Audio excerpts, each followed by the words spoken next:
Feliz y bendecido día, aprendiendo un curso de milagros. El secreto de la verdadera oración es olvidarte de las cosas que crees necesitar.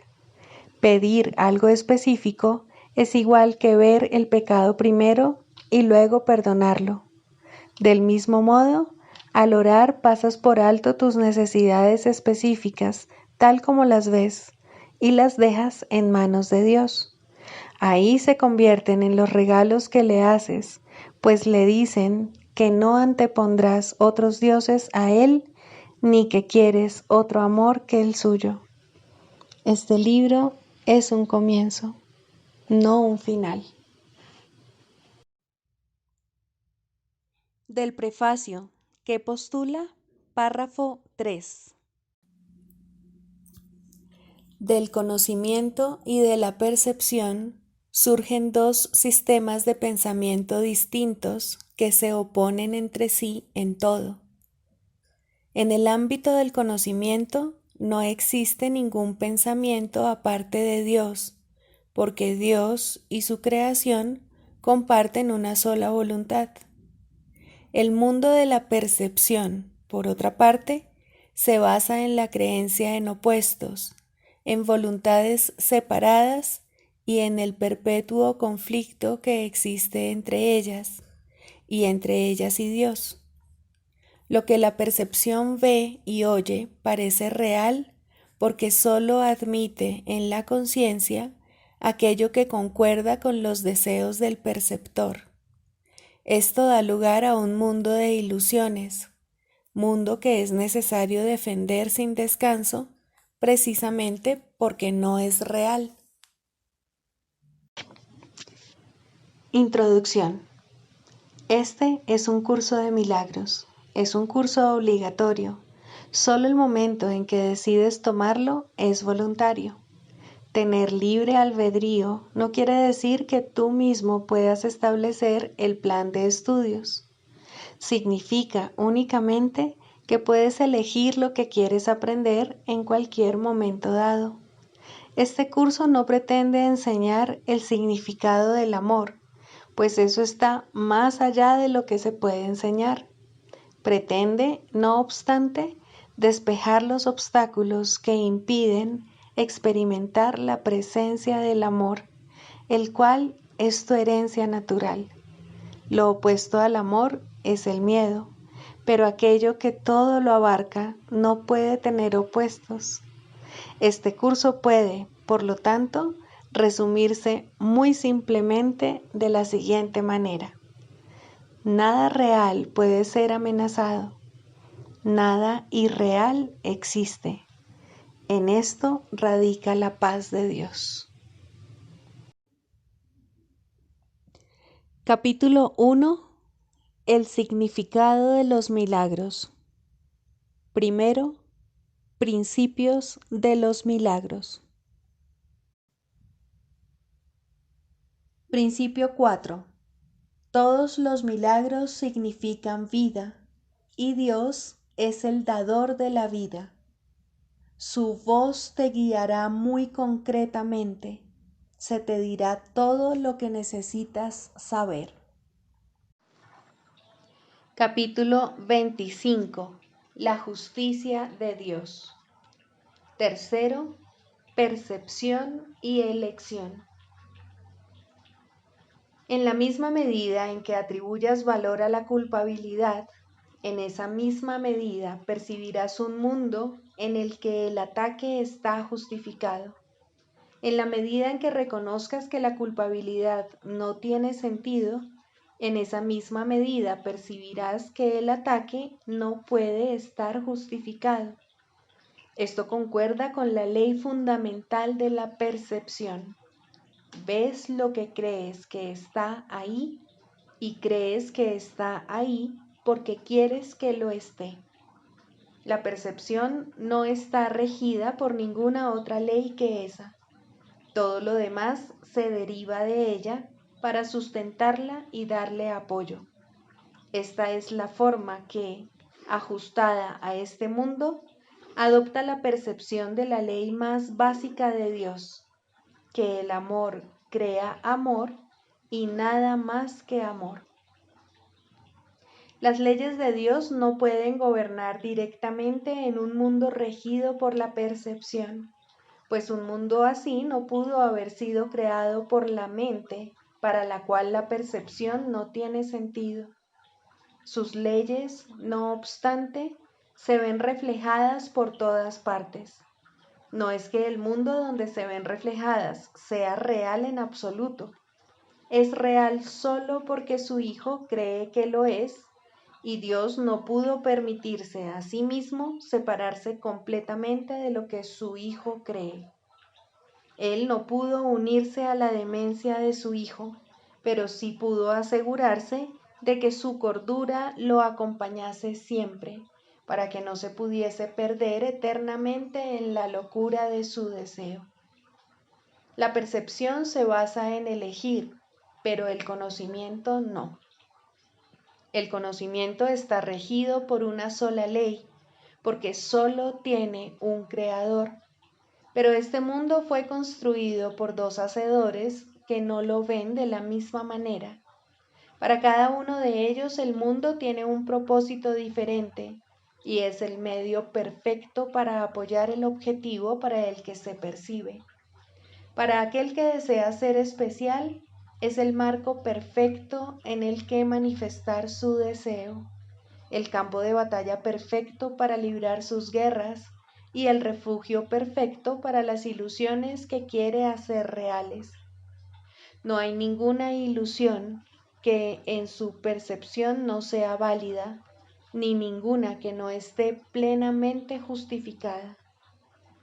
El mundo tiene otro hacedor, el corrector simultáneo de la creencia desquiciada de que es posible establecer y mantener algo sin vínculo que lo mantenga dentro de las leyes de Dios, no como la ley en sí conserva al universo tal como Dios lo creó, sino en una forma que se adapte a las necesidades que el Hijo de Dios cree tener. No obstante, error corregido es error eliminado, y de este modo Dios ha seguido protegiendo a su Hijo, incluso en su error. En el mundo al que el error dio lugar, existe otro propósito, porque el mundo tiene otro hacedor que puede reconciliar el objetivo del mundo con el propósito de su creador. En su percepción del mundo no hay nada que no justifique el perdón y la visión de la perfecta impecabilidad. Nada que pueda ocurrir que no encuentre perdón instantáneo y total, ni nada que pueda permanecer un solo instante para empañar la impecabilidad que brilla inmutable, más allá de los fútiles intentos del especialismo de expulsarla de la mente, donde no puede sino estar, e iluminar al cuerpo en su lugar.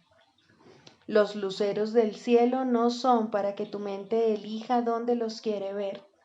Si elige verlos en otra parte que no sea su hogar, como si estuviesen arrojando su luz sobre un lugar donde jamás podrían estar, entonces el hacedor del mundo tiene que corregir tu error, pues de otro modo te quedarías en las tinieblas donde no hay luceros.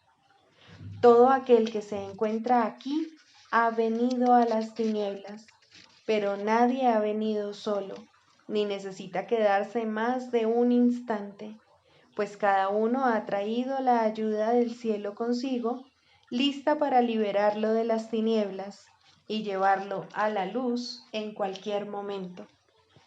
Esto puede ocurrir en cualquier momento que él decida, pues la ayuda está aquí, esperando tan solo su decisión, y cuando decida hacer uso de lo que se le dio, verá entonces que todas las situaciones que antes consideraba como medios para justificar su ira, se han convertido en eventos que justifican su amor.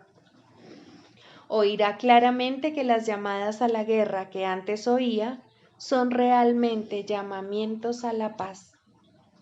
Percibirá que lo que antes atacó no es sino otro altar en el que puede, con la misma facilidad y con mayor dicha, conceder perdón. Y reinterpretará cualquier tentación simplemente como otra oportunidad más para ser feliz.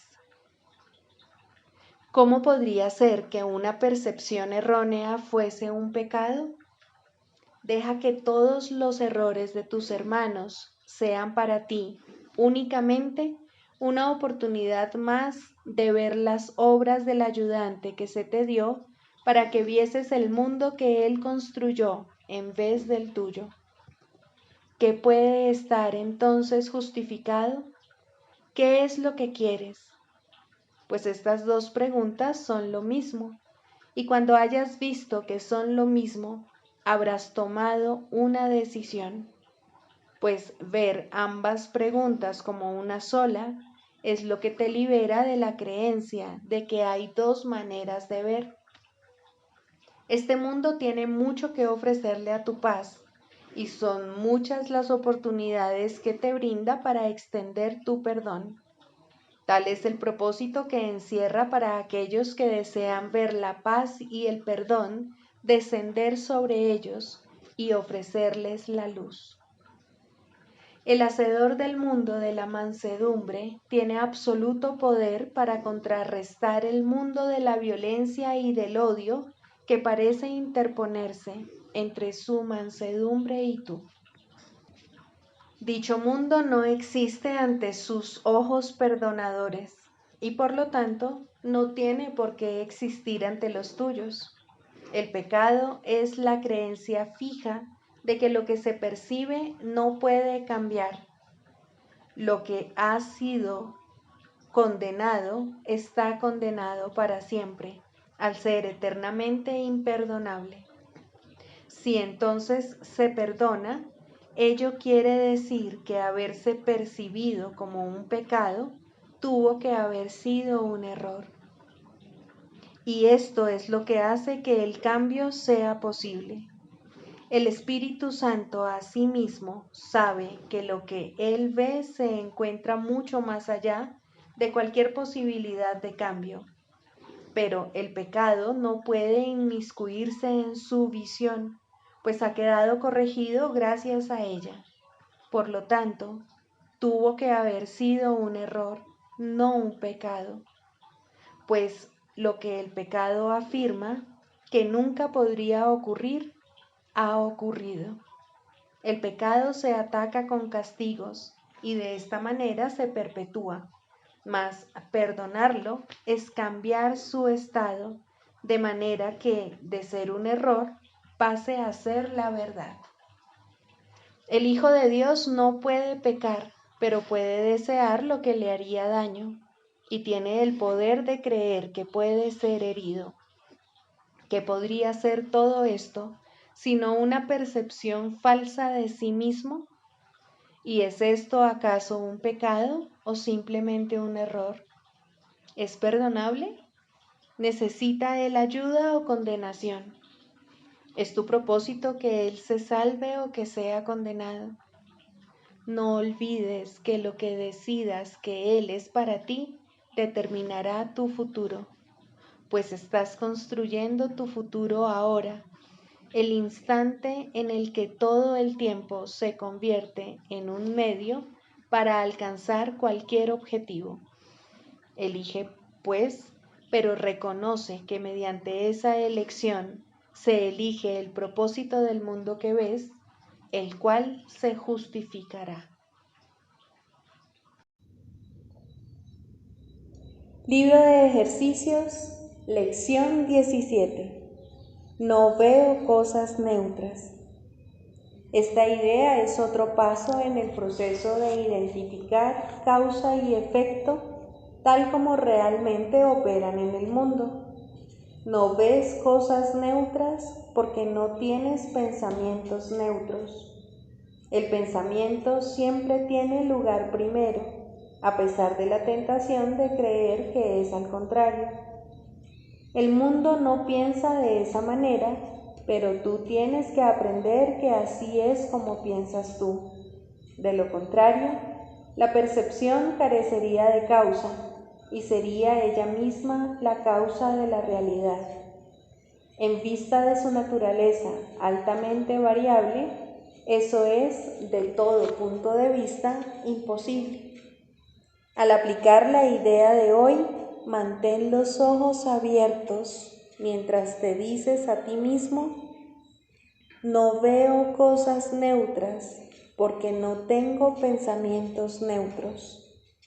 Luego mira a tu alrededor, dejando que tu mirada se pose sobre cada cosa que notes el tiempo suficiente para poder decir: no veo una neutra porque mis pensamientos acerca de no son neutros. Podrías decir, por ejemplo, no veo una pared neutra porque mis pensamientos acerca de las paredes no son neutros. No veo un cuerpo neutro porque mis pensamientos acerca de los cuerpos no son neutros. Como de costumbre, es esencial no hacer distinciones entre lo que crees que es animado o inanimado, agradable o desagradable. Independientemente de lo que puedas creer, no ves nada que esté realmente vivo o que sea realmente gozoso. Eso se debe a que todavía no eres consciente de ningún pensamiento realmente verdadero y, por lo tanto, realmente feliz. Se recomiendan 3 o 4 sesiones de práctica concretas e incluso si experimentas resistencia, son necesarias cuando menos 3 para obtener el máximo beneficio.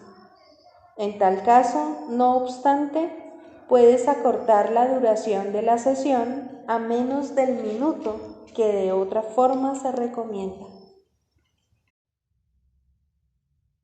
Del Manual para el Maestro, pregunta 4. ¿Cuáles son las características de los maestros de Dios? 7. Generosidad.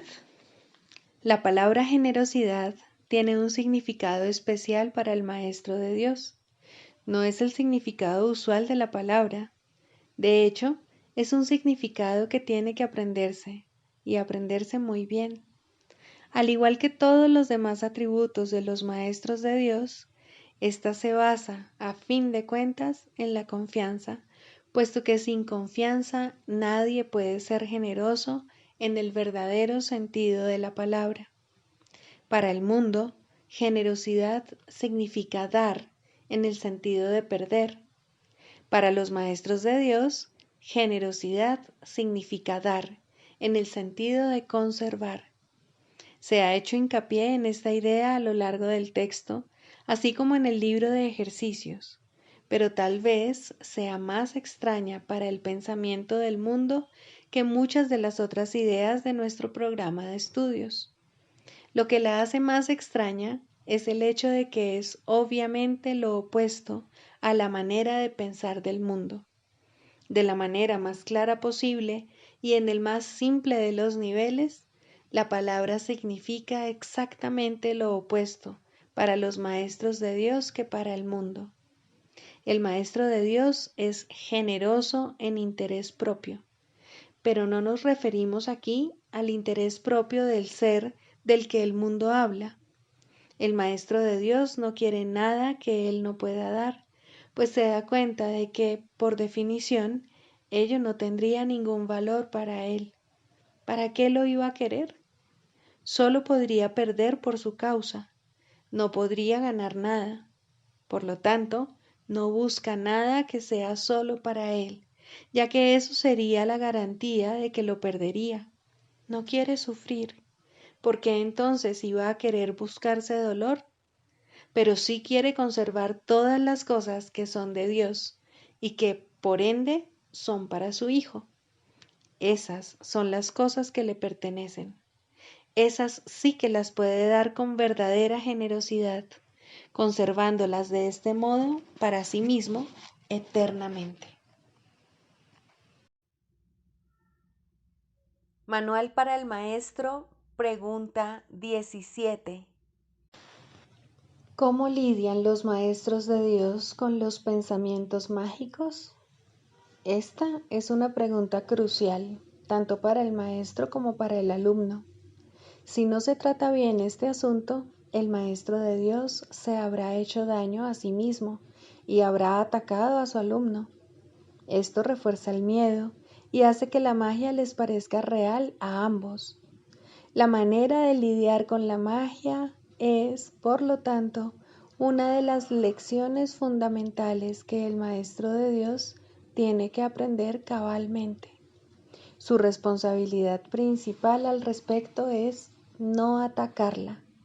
Si un pensamiento mágico despierta hostilidad, de la clase que sea, el maestro de Dios puede estar seguro de que está reforzando su propia creencia en el pecado y de que se ha condenado a sí mismo. Puede estar seguro además que les ha abierto las puertas a la depresión, al miedo, al desastre. Que recuerde entonces que no es esto lo que quiere enseñar, porque no es esto lo que quiere aprender. Existe, no obstante, la tentación de responder a la magia de tal manera que ello la refuerza. Y esto no es siempre obvio. De hecho, puede estar fácilmente oculto bajo un aparente deseo de ayudar. Este doble deseo es lo que hace que la ayuda no sirva de gran cosa y que inevitablemente produzca resultados indeseables. Tampoco se debe olvidar que el resultado que se produzca será el mismo para él que para el alumno. ¿Cuántas veces se ha subrayado el hecho de que solo te das a ti mismo? ¿Y dónde podría observarse esto con mayor claridad que en los tipos de ayuda que el Maestro de Dios presta a aquellos que necesitan su ayuda? En estas situaciones es donde más claramente se le da su propio regalo, pues Él solo dará lo que haya elegido para sí mismo. Y en ese regalo reside su juicio acerca del Santo Hijo de Dios. Lo más fácil es permitir que el error se corrija allí donde es más evidente, y los errores se conocen por sus resultados. Una lección que verdaderamente se ha enseñado no puede conducir sino a la liberación del maestro y del alumno, que han compartido un mismo propósito. El ataque puede producirse únicamente si han percibido objetivos separados, y este debe ser el caso si el resultado es cualquier otra cosa que no sea dicha. El hecho de que el Maestro de Dios tenga una sola meta hace que el objetivo dividido del alumno se enfoque en una sola dirección y que la llamada de ayuda se convierta en su única petición. Esta se contesta fácilmente con una sola respuesta, y esta respuesta llegará sin lugar a dudas a la mente del maestro. Desde ahí irradiará a la mente del alumno, haciéndola así una con la suya. Tal vez sea útil recordar que nadie puede enfadarse con un hecho. Son siempre las interpretaciones las que dan lugar a las emociones negativas, aunque éstas parezcan estar justificadas por lo que aparentemente son los hechos o por la intensidad del enfado suscitado. Este puede adoptar la forma de una ligera irritación, tal vez demasiado leve como para ni siquiera poderse notar claramente, o puede también manifestarse en forma de una ira desbordada, acompañada de pensamientos de violencia, imaginados o aparentemente perpetrados. Esto no importa. Estas reacciones son todas lo mismo. Ponen un velo sobre la verdad y esto no puede ser nunca una cuestión de grados. O bien la verdad es evidente o no lo es. No puede ser reconocida solo a medias. El que no es consciente de la verdad no puede sino estar contemplando ilusiones. Reaccionar con ira ante cualquier pensamiento mágico que se haya percibido es una de las causas básicas del temor. Examina lo que esta reacción significa y se hará evidente el lugar central que ocupa en el sistema de pensamiento del mundo. El pensamiento mágico, por su mera presencia, da por sentada la separación entre Dios y nosotros. Afirma de la forma más clara posible que la mente que cree tener una voluntad separada y capaz de oponerse a la voluntad de Dios, cree también que puede triunfar en su empeño. Es obvio que esto no es cierto. Sin embargo, es igualmente obvio que se puede creer que lo es. Y ahí es donde la culpabilidad tiene su origen. Aquel que usurpa el lugar de Dios y se lo queda para sí mismo, tiene ahora un enemigo mortal. Y ahora él mismo tiene que encargarse de su propia protección y construir un escudo con que mantenerse a salvo de una furia tenaz y de una venganza insaciable. ¿Cómo se puede resolver esta injusta batalla? Su final es inevitable, pues su desenlace no puede ser otro que la muerte. ¿Cómo entonces puede uno confiar en sus propias defensas? Una vez más, pues, hay que recurrir a la magia. Olvídate de la batalla, acéptala como un hecho y luego olvídate de ella. No recuerdes las ínfimas probabilidades que tienes de ganar. No recuerdes la magnitud del enemigo, ni pienses cuán débil eres en comparación con él.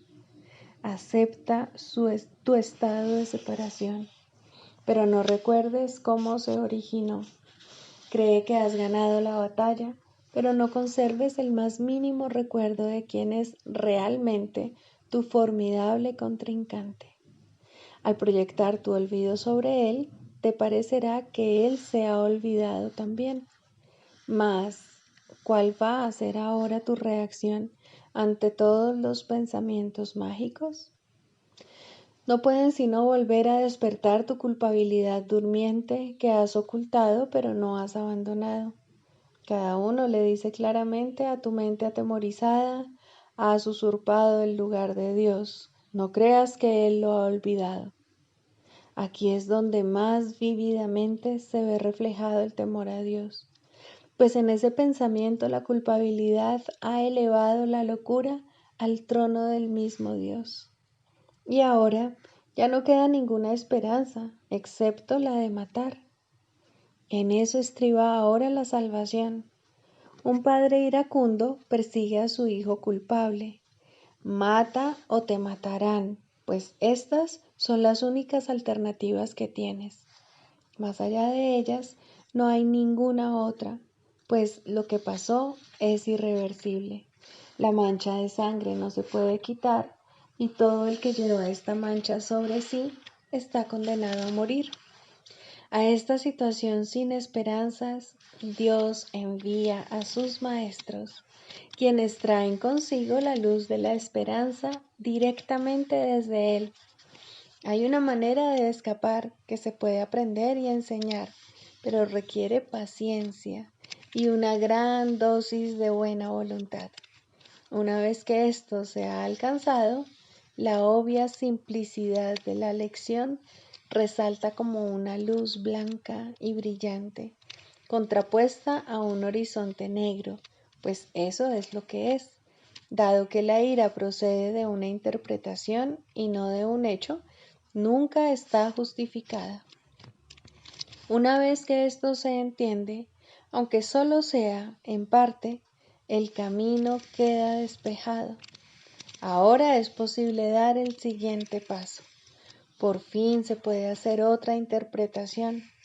Los pensamientos mágicos no tienen que conducir necesariamente a la condenación, pues no tienen realmente el poder de suscitar la culpabilidad, de modo que pueden pasarse por alto y olvidarse en el verdadero sentido de la palabra. La locura tan solo aparenta ser algo terrible. En realidad no puede hacer nada, pues no tiene ningún poder. Al igual que la magia, que se convierte en su sirviente, ni ataca ni protege. Verla y reconocer su sistema de pensamiento es ver lo que no es nada. ¿Puede acaso lo que no es nada suscitar ira? Difícilmente. Recuerda, Maestro de Dios, que la ira reconoce una realidad que no existe. No obstante, es un testigo fidedigno de que tú crees en ella como si se tratase de un hecho.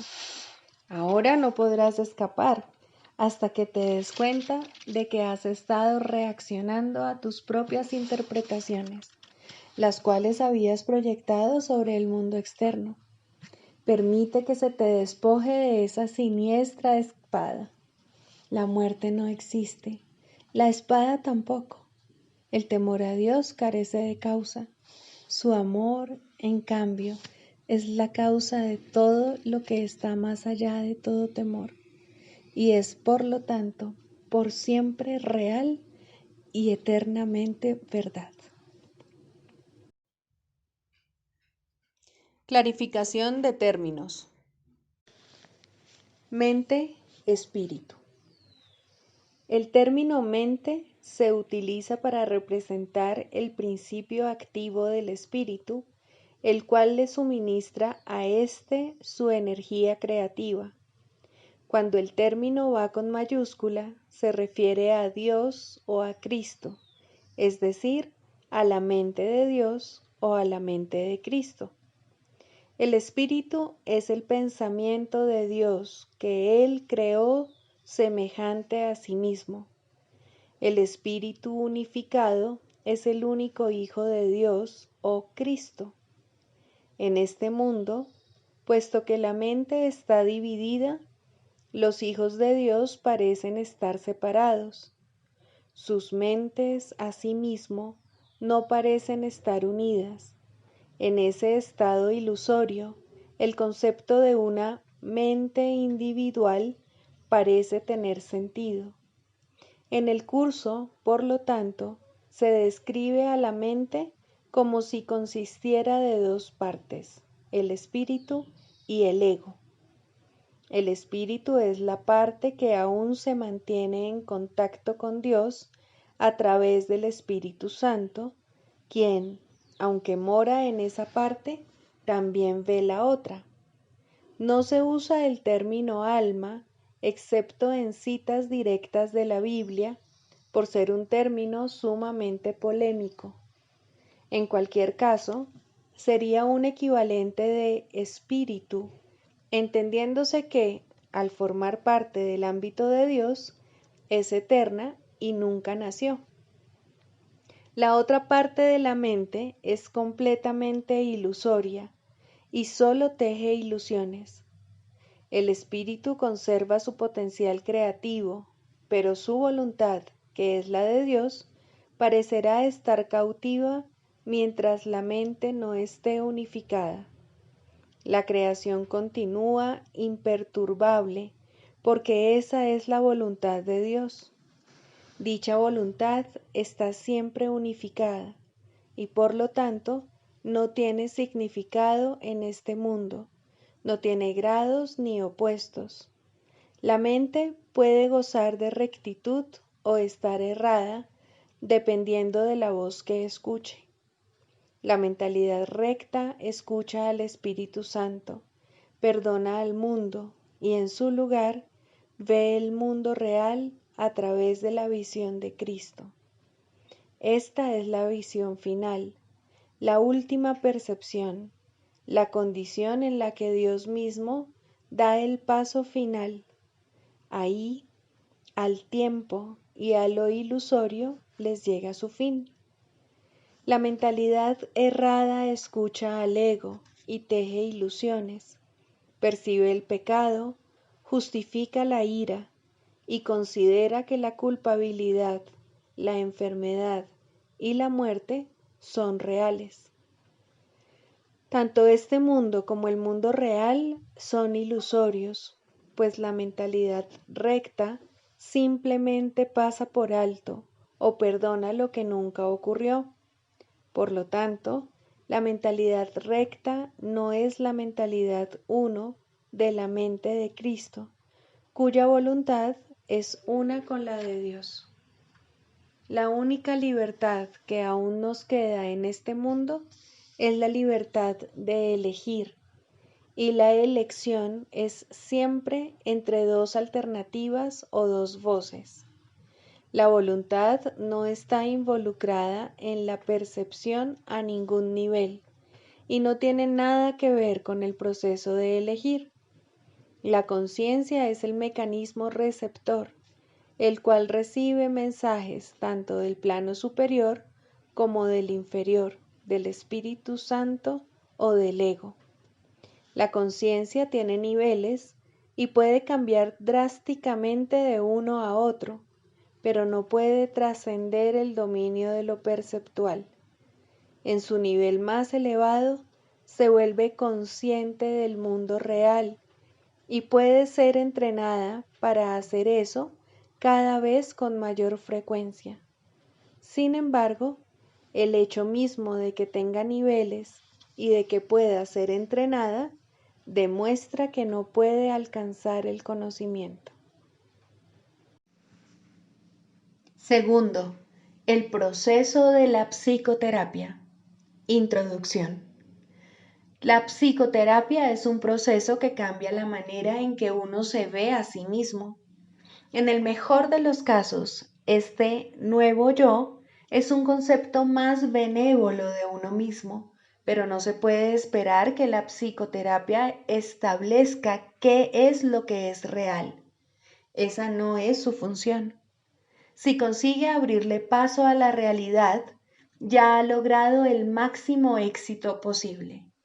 Su única función consiste, en última instancia, en ayudar al paciente a lidiar con un error fundamental, la creencia de que la ira le puede proporcionar algo que él realmente desea y de que al justificar su ataque se está protegiendo a sí mismo. En la medida en que llegue a darse cuenta de que esto es un error, en esa misma medida se ha salvado. Los pacientes no inician una relación terapéutica con este objetivo en mente. Por el contrario, tales conceptos significan muy poco para ellos o no necesitarían ayuda. Su meta es conservar intacto el concepto que tienen de sí mismos, pero sin el sufrimiento que ello conlleva. Todo su equilibrio descansa sobre la creencia demente de que esto es posible. Y como para la mente sana es claramente imposible, lo que andan buscando es magia. En las ilusiones, lo imposible se consigue fácilmente, pero solo a costa de hacer las ilusiones reales. El paciente ya ha pagado ese precio. Ahora quiere una ilusión mejor. Al comienzo, pues, la meta del paciente y la del terapeuta son divergentes. Tanto terapeuta como paciente pueden abrigar conceptos falsos de sí mismos, pero aún así sus respectivas percepciones sobre lo que constituye una mejoría no pueden sino diferir. El paciente espera aprender cómo lograr los cambios que desea, pero sin alterar de manera significativa el concepto que tiene de sí mismo. De hecho, espera que este concepto se estabilice lo suficiente para incluir dentro del mismo los poderes mágicos que busca en la psicoterapia. Desea volver invulnerable lo vulnerable e ilimitado lo finito. El yo que ve es su Dios y lo único que procura es servirle de la mejor manera posible. El terapeuta, no importa cuán sincero pueda ser, debe querer cambiar el concepto que el paciente tiene de sí mismo, de alguna manera que él considere real. La tarea de la terapia es reconciliar estas diferencias. Con suerte, ambos aprenderán a abandonar sus metas originales, pues solo en las relaciones se puede encontrar la salvación. Al comienzo es inevitable que tanto pacientes como terapeutas acepten por igual metas poco realistas y que no están completamente libres de matices mágicos. Finalmente, dichas metas se abandonarán en las mentes de ambos. El canto de la oración.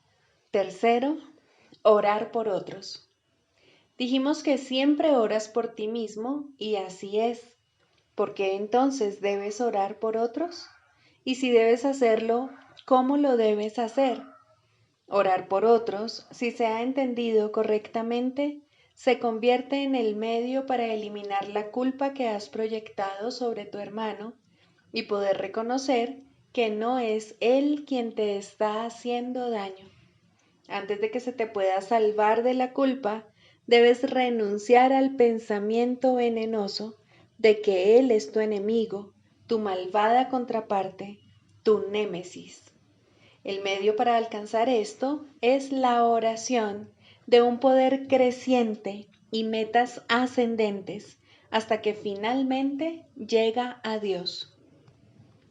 Las formas iniciales de la oración en los primeros peldaños de la escalera no están libres de envidia y malicia, claman venganza, no amor. Tampoco proceden de alguien que entiende que son peticiones de muerte hechas con miedo por quienes atesoran la culpa. Invocan a un Dios vengativo y es Él quien parece contestarles. Nadie puede pedir el infierno para otro y Él mismo librarse de él. Solo aquellos que están en el infierno pueden pedir el infierno. Pero aquellos que han sido perdonados y han aceptado su perdón, jamás podrían orar de esa manera.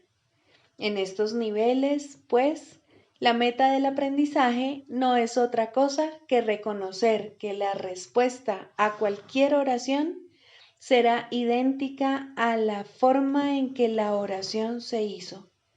Eso es suficiente. A partir de ahí, el paso a los siguientes niveles será fácil. El próximo ascenso comienza con esto. Lo que he pedido para mi hermano no es lo que querría para mí. Por lo tanto, lo he convertido en mi enemigo.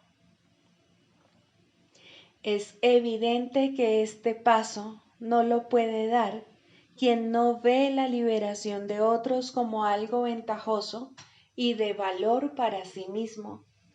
Puede aplazarse por largo tiempo porque puede parecer peligroso en lugar de compasivo.